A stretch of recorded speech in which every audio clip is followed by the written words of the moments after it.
تبیین جهان قسمت 75 تبیین ماتریال دیالکتیکی تکامل اعتقاد به قانونمندی در عین رد از پیش تعیین شدگی و هدفداری آغاز تناقض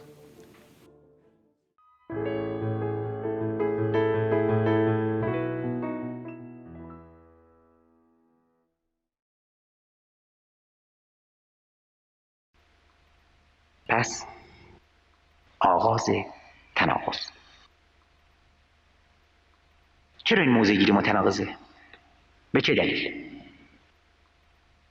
چون که وقتی شما میگین تصادفی نیست، تصادفی نرسیده به اینجا، یعنی منظم اومده، همون نظمی که حاکیست از قانونمندی.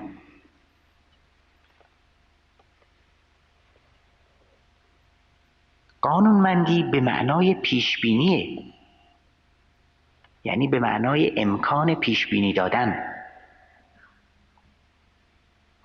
یعنی قابل پیشبینی میکنه جریان رو. پس به معنای از پیش تعیین شدگی است.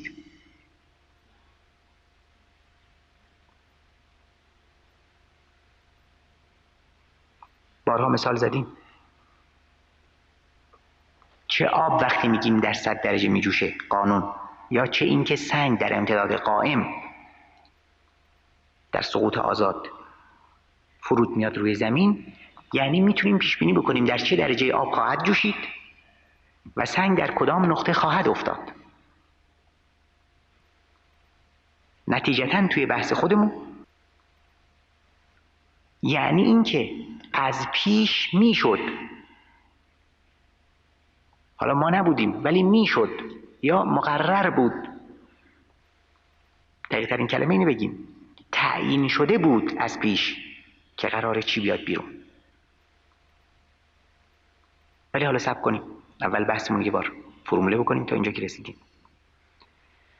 همین که گفتیم تصادفی نیست، اجالتا یک قدم خیلی مثبت از منتهی الیه راست کنده شده. خیلی خوب. کنده شدن از منتهی الیه راست به معنای نزدیک شدن به قطب مقابل، یعنی منتهی الیه چپ.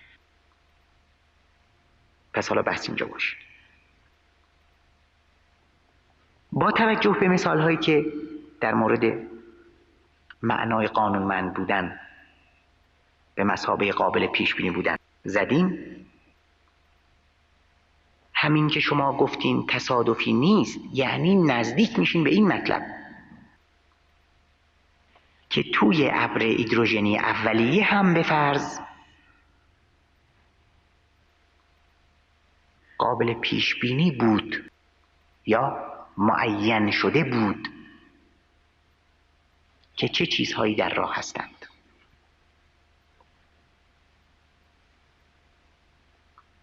یا همون اشاره رو که یک بار از اینشتین نقل کردم بگم، میشد در همون ابر اولیه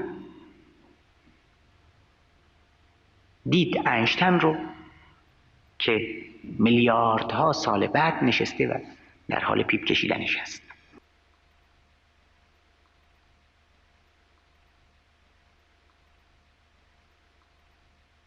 دلیل صحت حرفمون اینه که وقتی که چه خود مارکس و چه خود لنین فرارسیدن محتوم سوسیالیسم رو، فاز دوم سوسیالیسم رو، یعنی همون جامعه بی طبقه کمونیستی رو بشارت میدند، مگه گواه بر از پیش تعیین شدگی جریانی که هنوز به وقوع نپیوسته ولی معینی که به وقوع خواهد پیوست، مگه گواهی نیست؟ یا وقتی که ما جامعه بی طبقه کمونیستی رو اینطور وصف میکنه که فرود خواهد اومد همچون بهمن با آوای همچون رعد، تابش همچون تندر در راه هست، یا موقعی که میگه که پرتو سپید دم در مقابل دیدگان ماست پیروزی انقلابشون رو وعده میده؟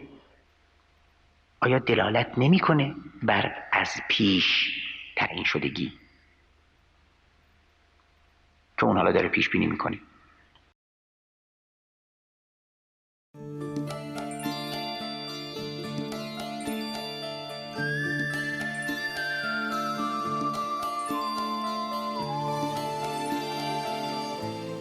چگونه مائو پیروزی انقلاب را نوید میداد؟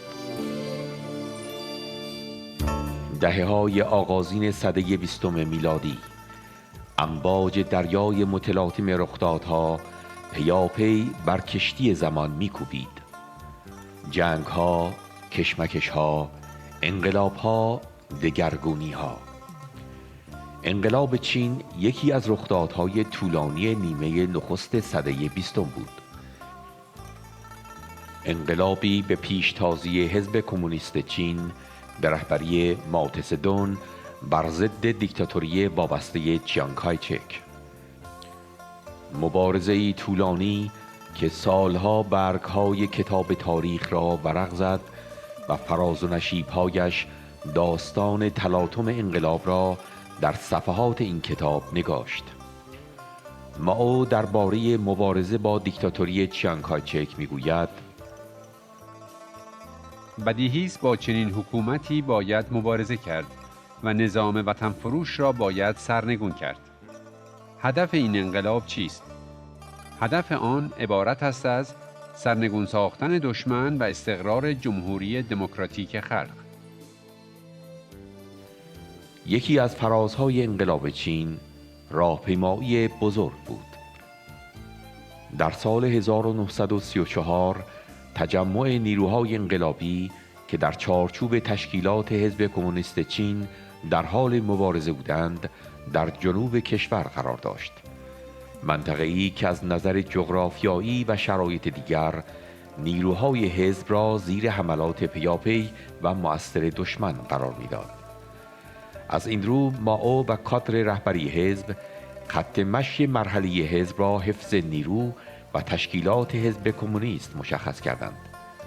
از نظر تاکتیکی الزام این خط جابجایی تمامی پیکره تشکیلات حزب از جنوب کشور به منطقه شمال بود. منطقه ای امن که دشمن نمیتوانست در آن تأثیر گذار باشد. از این رو در اکتبر 1934 مهر 1313 حرکت تمامی تشکیلات حزب کمونیست از جنوب چین به سمت شمال این کشور آغاز شد. یک راهپیمایی طولانی از میان سخت ترین مسیرها. آنجا که در میانه راه موانع حرکت در کمین بودند، کوههای غیر قابل عبور، صخره‌هایی که مرگ در شیارهای آن پنهان گشته بود، باتلاق‌هایی که هر جنبنده‌ای را به کام نیستی می‌کشید و گرسنگی، بیماری، خستگی و فرسودگی.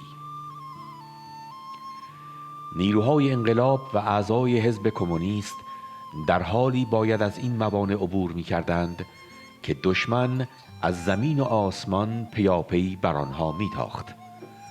بمب‌ها ستون راهپیمایی را می‌درید و مسلسل‌های به کمین نشسته گلوله‌ها را بر آنها می‌بارید. اما هر بار که پرده تردید برای موفقیت این راهپیمایی در برابر چشمان نمایان می‌شد، مائو با ژرف‌اندیشی و ایمانی محکم فرمان می‌داد: یک دم نباید از پیشروی باز ماند. بیشک در این راهپیمایی پیروزی از آن ماست. حتی در نقطه‌ای که سختی و فشار استخوان‌ها و اراده‌ها را خرد می‌کرد، اپورتونیسم بخشی از رهبری حزب را به همراه هزاران نفر از اعضا دچار تردید کرد. آنها از ادامه راهپیمایی سر باز زدند. اما مائو کماکان فرمان پیشروی و نوید پیروزی سر داد. سرانجام یک سال بعد در اکتبر 1935 مهر 1314 پس از طی بیش از 9000 کیلومتر راه سخت و جانفرسا، تشکیلات حزب کمونیست موفق شد به نقطه امن در شمال برسد. 89,000 رزمنده این راهپیمایی را آغاز کردند. تنها 6,000 تن به مقصد رسیدند. اما آنها پایه‌گذاران فتح و پیروزی آینده گشتند، چرا که هدف دشمن نابودی تشکیلات نیروهای انقلاب و حزب بود. اما مائو و حزب کمونیست چین با ابتکار راهپیمایی بزرگ و البته فداکاری و از خودگذشتگی تشکیلات حزب را حفظ کردند. حال پرسش این است: وقتی مائو با چنین اطمینان و ایمانی پیروزی و موفقیت انقلاب را پیش بینی می کند، آیا این دلیل بر از پیش تعیین شدگی رخدادی که هنوز به وقوع نپیوسته نیست؟ طی سالهای بعد نیز مائو پیاپی پیروزی را نوید می‌داد. اکنون انقلاب چین به پیش گام برمی‌دارد، به پیش به سوی پیروزی. شکست‌های متعدد پیشین نمی‌تواند و قطعاً نباید گذاشت که تکرار شوند، بلکه آنها باید به پیروزی بدل گردند. پیروزی را می‌توان به دست آورد. جوانان سراسر کشور مصمم هستند که موفق و پیروز گردند. به همین ترتیب وقتی که گفتین تصادفی نیست و منظم هست، آیا شما دلالت نمی کنید بر این که میشه در ابر اولیه موکب انسان رو با فر و شکوه تمام دید و آوای انقلاب‌های عصر حاضر رو شنید؟ پس کنار گذاشتن قاطع تصادف با رد کردن از پیش تعیین شدگی و خلاصه با جواب خود به خودی به معنی که دیدیم متناقضه.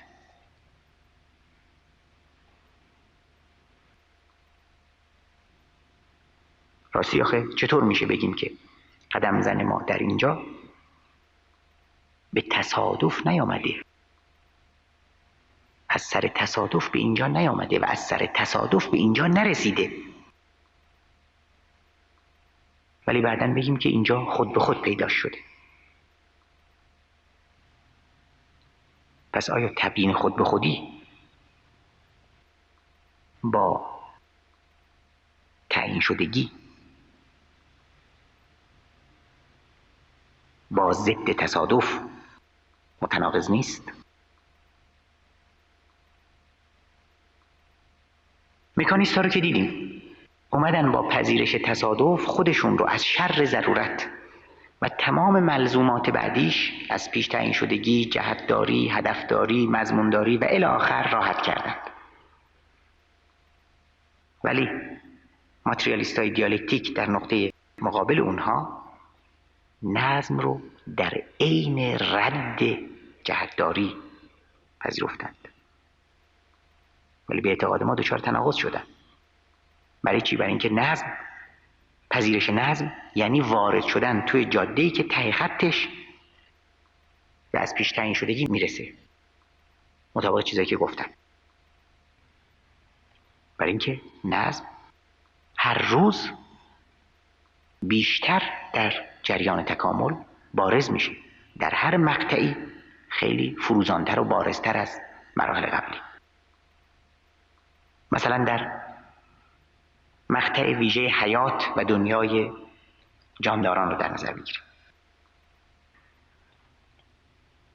نظم ویژه‌ای که حاکمه بر این دنیا، اون تضمن مقصود، اصطلاح خاصی که پروفسور اوپارین به کار میبره برای بیان جوهر حیات، اونقدر بارزه که بیش از پیش گواه بر قانونمندی و تعیین شدگی کل جریان. گواهی یعنی ازش میشه به اون رسید، از تبیینش. اجازه بدین چند جمله از این کتاب جدیدی که پروفسور اوپارین نوشته به نام پیدایش و سیر تکاملی حیات اول بخونم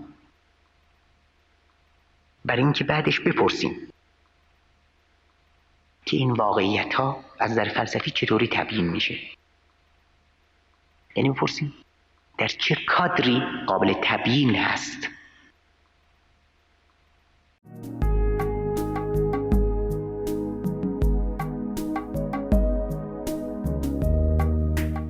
حتی ابتدایی ترین ارگانیسم ها با همه سیستم ها از جمله با پروتوبیون ها به خاطر داشتن تضمن مقصود به طور استثنایی و عالی در سازمان بندی درونی و ترتیب ویژه متابولیسمشان تفاوت دارند. واکنش‌های شیمیایی بیشمار که در موجودات زنده رخ می‌دهند، تنها با یک شبکه متابولیک بی همتا سخت همداستانند. آنها نه تنها به طور هماهنگ به نظم بی همتای خودنوسازی دائمی پیوستند، بلکه نیز همه این نظم به نحو تغییر ناپذیر به سوی یک هدف بی همتا جهت یافته است، یعنی صیانت ذات و خودنوسازی تمام سیستم زنده در سازگاری منظم با شرایط محیطی.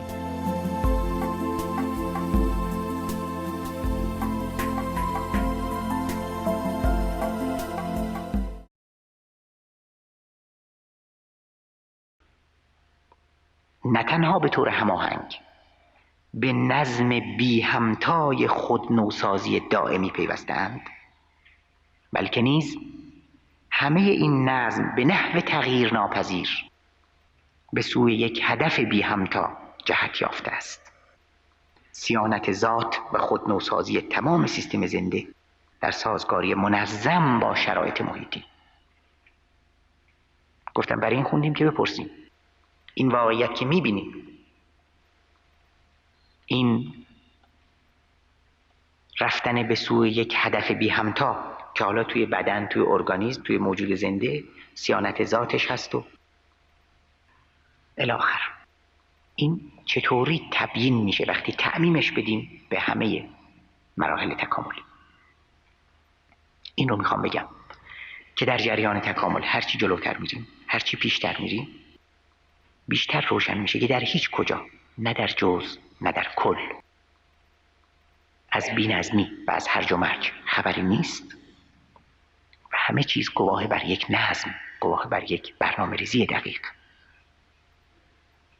کما اینکه قبلا هم البته اشاره کردیم، سازش اندام‌ها، اعضای بدن با وظیفه عضوی، اون وظیفه‌ای که براشون هست انجام میدن،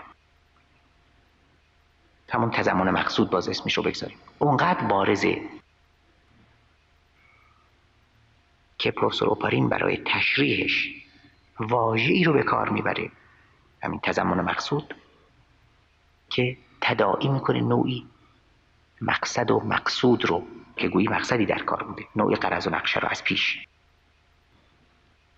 فرض بکنید مثال ساده رو بزنم، دست انسان دارای ریخت و تراشی هست که به عالی ترین صورت ممکن برای وظایفی که انجام میده ساخته شده، انطباق فوق‌العاده. واژه تضمن مقصود رو که پروفسور اوپارین به کار برده بود، گو این که بلافاصله خودش اضافه میکنه ما واژه تضمن مقصود را در اینجا به خاطر نبودن واژه بهتر برای نشان دادن همداستانی سازمان بندی همه سیستم ها، صیانت ذات و خود بازسازی آن و علاوه بر این برای نشان دادن تطبیق پذیری ساختمان اجزای جداگانه آن با آرمانی ترین، توجه کنید، آرمانی ترین، ایدئال ترین و هماهنگ ترین انجام کارکردهای لازم برای حیات به کار میبریم، کارکردهایی که هر جزء سیستم را به طور کلی در بر دارد. قبلا هم دیدیم در بسیاری از نوشته ها و اشارات استاد اوپارین بسیار برمیخوریم به واژه های معقولانه تنظیم شدن، گویا که روی خطوط تولیدی عاقلانه آنزیم ها دارند حرکت میکنند. همه هم دیدیم نظم بی همتا، هماهنگی بی همتا، هدف بی همتا. این نظم به نحو تغییر ناپذیر به سوی یک هدف بی همتا جهت و نشانه رفته. تداعی میکنه به ذهن آدم که فرضاً قدم زن ما خود به خودی نرسیدیم اینجا، نشانه رفته اصلا بیاد به اینجا. اون جهت و هدفی که چه در جزء و چه در کل، جزءش که خیلی مشخصه، اگر این جهت و این هدف نبود، حالا اینجا صیانت ذات، منهای این جهت و منهای این هدف تام و تمام، به هیچ وجه اون کارکردها انجام نمیشد. اونای دیگه وظایفشون رو انجام نمیدادن، با هم تنظیم نمیشدن.